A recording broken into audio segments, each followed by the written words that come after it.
რახან ბევრმა მითხარით რომ მაშინ გაგვიზიარე შენი აზრი საქმე რა შეაო, გეტყვით აუცილებლად მე როგორც პროფესიონალი როგორ ვუყურებ მაგ საკითხს.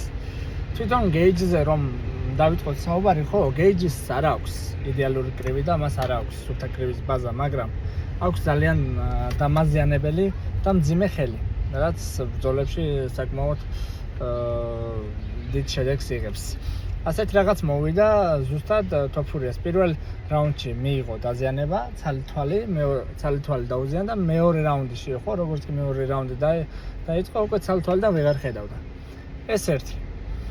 მერე ჩემთვის ყველაზე მეტად რაც საეჭვო აღმოჩნდა მაგ ისტორიაში იყო ის, რომ განსაკუთრებით რაუნდებს შორის ძალიან სწრაფად აკეთებდა აღდგენას გეიჯი.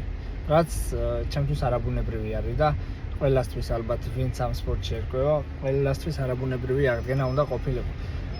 საუბარი არ მოქვს იმაზე, რომ გეიჯი ძალიან გამოცდილია და ის 5 რაუნდიანებში ოსტატია, მას შეუძლია რომ 5 რაუნდები ძალიან კარგად, 5 რაუნდიანი ბრძოლები ძალიან კარგად ჩაატაროს, მაგრამ რაუნდებს შორის აღდგენა ერთ წუთში ადამიანი აღდგენას აკეთებდა ისე სწრაფად, თითქოს არც უბრძოლია.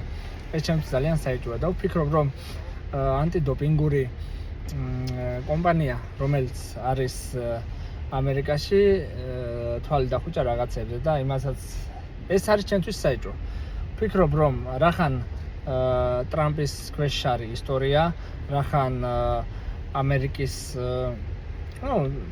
ანტიდოპინგური ეს კომპანია ამერიკულია, ტრამპი საქმის კურსია და თან გეიჯიც ამერიკელი არის, ვფიქრობ, რომ რაღაც ასე თუ ისე ისეთი დოპინგი შეაპარეს, რამაც შედეგი გამოიღო. ჩემი სუბიექტური აზრი არის ეს, რომ შესაძლოა მე 100%-იან არაფერს არ ვიძახი, მაგრამ შესაძლოა რომ გეიჯი ყოფილიყო დოპინგზე, რადგან ამდენი დარტყმა ღვიძლში და მერე ასე კარგად აღდგენა რაუნდებს შორის უშვიათესი რაღაც არის და ძალიან რთულია.